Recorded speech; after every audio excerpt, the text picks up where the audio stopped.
Escuela Virtual Bacus presenta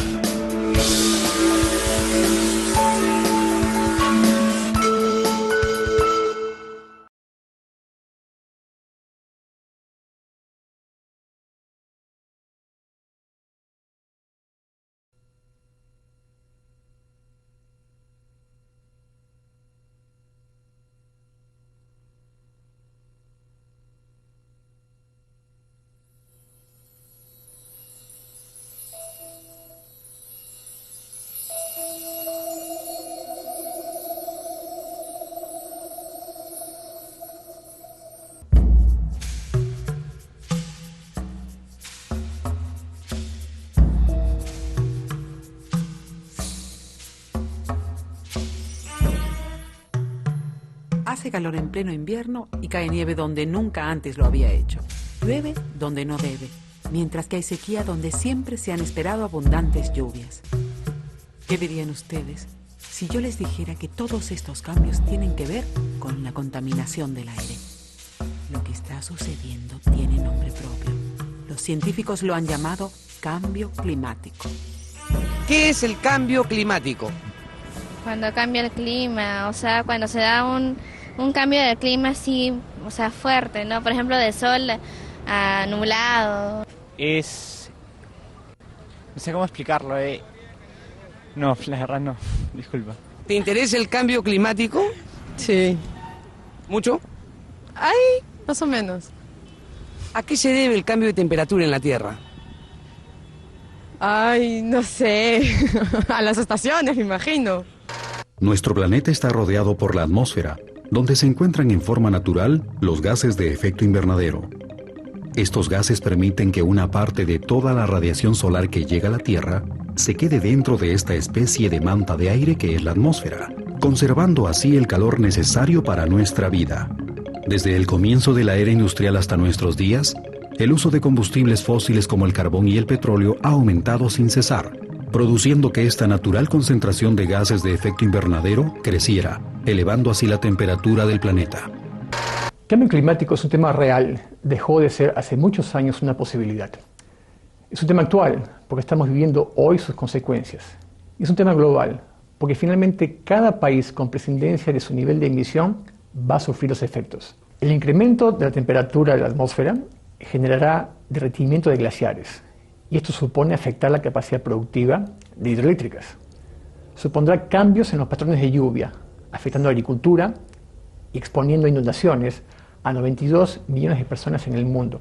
Cambios en el nivel del mar, exponiendo a riesgo ciudades costeras e islas. Significará afectar bosques, con un 30% calculado de zonas vulnerables. Y el desierto continuará su silenciosa expansión, quitando tierras fértiles indispensables para el hombre. Todos estos desastres traerán consigo más hambre y enfermedades. Y los países en vías de desarrollo, como el Perú, somos los más vulnerables. Según el Panel Intergubernamental sobre Cambio Climático, el fenómeno del Niño es cada vez más frecuente e intenso. Para el Perú esto significa más inundaciones en algunos sitios y sequías en otros. Esto afectaría gravemente nuestra agricultura. Además, la actividad pesquera se vería afectada por la disminución o el alejamiento de algunas especies marinas. Las hidroeléctricas y el abastecimiento de aguas en las ciudades se verían afectados por la disminución de los glaciares y aumentaría la incidencia de algunas enfermedades como la malaria y el dengue. Por otro lado, y agravando el problema, la deforestación cada vez más acelerada ha hecho que la función de limpiadores del aire que los árboles cumplen haya disminuido. Según un informe elaborado en 1998 por el Consejo Nacional del Ambiente, CONAM, las mayores emisiones en nuestro país provenían de la deforestación y quema de la Amazonía para destinar el suelo a cultivos. Hasta 1995, el Perú había deforestado 10 millones de hectáreas. Según datos también del CONAM, entidad que dirige las acciones de cambio climático en el país, se prevé que en 10 años, el sector transporte será el que más gases de efecto invernadero emita y la situación será crítica. El CONAM quiere alertar sobre lo que los científicos del mundo entero han dicho. Se necesita un cambio tecnológico. Tenemos que usar fuentes de energía que no contaminen. Hay que encontrar formas limpias de desarrollo para nuestro futuro, porque si no, dentro de muy pocos años, estaremos viviendo la peor de nuestras pesadillas. ¿Qué están haciendo los gobiernos para evitar los devastadores efectos que el cambio climático va a traer? ¿Sabes qué es el protocolo de Kioto? No he escuchado, primera vez. No tengo idea. ¿Protocolo de Kioto? Ah, no tengo ni idea. No tengo una idea. Creo que es como un protocolo para evitar eso, pues el calentamiento global. Protocolo de Kioto. No. Esa pregunta no sé. En 1989, y debido a la alerta de los científicos del mundo entero, la Asamblea General de las Naciones Unidas acordó negociar una convención sobre cambio climático, que fue firmada en Río de Janeiro en 1992. Más tarde, en 1997, los 170 países miembros de la convención adoptaron en Japón el llamado Protocolo de Kioto.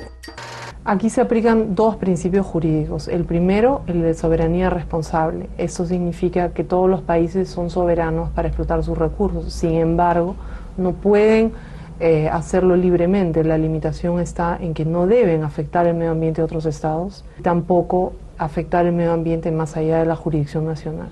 El segundo principio, muy importante también, es el de responsabilidades comunes pero diferenciadas. El mundo, los países del mundo entero, deben de proteger el clima mundial, pero los que más emiten obviamente tienen que esforzarse mucho más. Y los que menos emiten, que son los países en desarrollo, tenemos todavía que desarrollarnos económicamente. La Convención de Cambio Climático tomó una medida inmediata. Los países industrializados, los países ricos, tenían que reducir sus emisiones para el año 2000 a los niveles que tenían en el año 90. Desgraciadamente esto no se ha cumplido, solamente es el caso de Alemania e Inglaterra y de Europa Oriental por recesión económica. En el protocolo de Kioto, el mundo entero ya comprendió que no es necesario enfriar la economía para proteger la atmósfera y por tanto el clima mundial.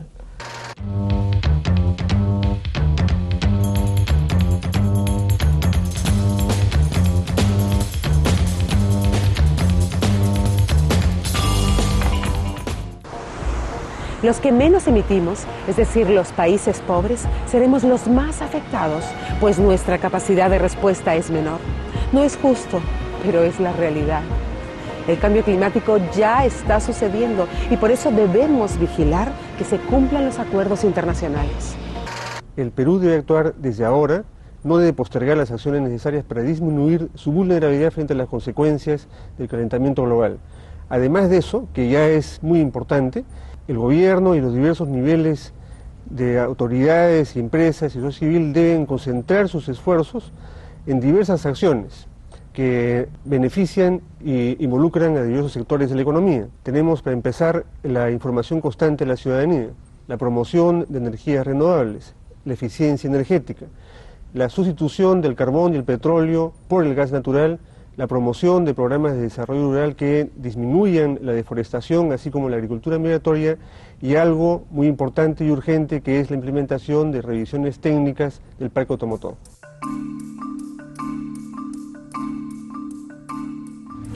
Todas estas tecnologías son tan convenientes y positivas que más allá del problema del cambio climático, su aplicación tiene muchas ventajas. Por ejemplo, hablemos sobre gas natural. Hablemos sobre el gas de camisea. Cada año consumimos más petróleo y por tanto cada vez importamos más. El yacimiento de gas natural de Camisea nos permitirá, sin exportar, autoabastecernos durante 80 años, pues el gas puede sustituir a la gasolina como combustible más limpio y más barato para el transporte y para la industria. Lo cierto es que hay una percepción equivocada en el sentido que los problemas ambientales les tocará a otros, pero creo que eso no es la verdad, eso no es la realidad y está el tema mucho más cerca de lo que pensamos. Y eso obliga a acción nuestra. Es fundamental construir una cultura ambiental como único medio de enfrentar con optimismo el futuro. Eso supone que cada cual es un actor informado, pero además un protagonista y no solamente un mero espectador. ¿Sabías que tú y yo podemos hacer mucho? Evita el uso de aerosoles y sprays. Recicla los desechos todo lo que puedas y nunca quemes la basura. ¿Sabías que la reforestación alivia el efecto invernadero? Planta árboles y no olvides que los nativos necesitan menos agua. ¿Sabías que a cierto nivel de demanda de energía se ponen en marcha centrales eléctricas que necesitan combustible diésel para su funcionamiento? Apaga siempre las luces que no usas. Trata de usar focos ahorradores. Si tienes que comprar una terma o cocina, prefiere las de gas o solares. Las eléctricas consumen mucha electricidad y las de querosene afectan las vías respiratorias y los pulmones en especial. ¿Sabías que en los atoros de tránsito los automóviles consumen inútilmente más combustible? Evita la congestión de tráfico. Exige a los conductores de micro que no se detengan en cualquier sitio. Si vas en taxi, no lo detengas en medio de la pista. Usa la bicicleta, es sana y no contamina. Y muy importante, realiza tu revisión técnica anual. ¿Qué dejarías de hacer para evitar el calentamiento global de la Tierra? No tomar más combis, por ejemplo, que boten un montón, hacer como una huelga a la combi contaminante. Eso sobre todo. Reciclaje. Utilizar papel reciclado. Buscar alternativas del uso de consumo de gasolina, por ejemplo, de petróleo. El cambio climático ya está sucediendo y es irreversible. Se calcula que la temperatura media mundial subirá en hasta casi 6 grados centígrados. Esto afectará la vida de millones de personas sobre el planeta. ¿Esperaremos a que sea demasiado tarde? Conéctate a la vida en este hermoso planeta azul que es nuestra casa y nuestro hogar. Debemos hacer algo y debemos hacerlo ahora.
Fue una presentación de Escuela Virtual Bacus.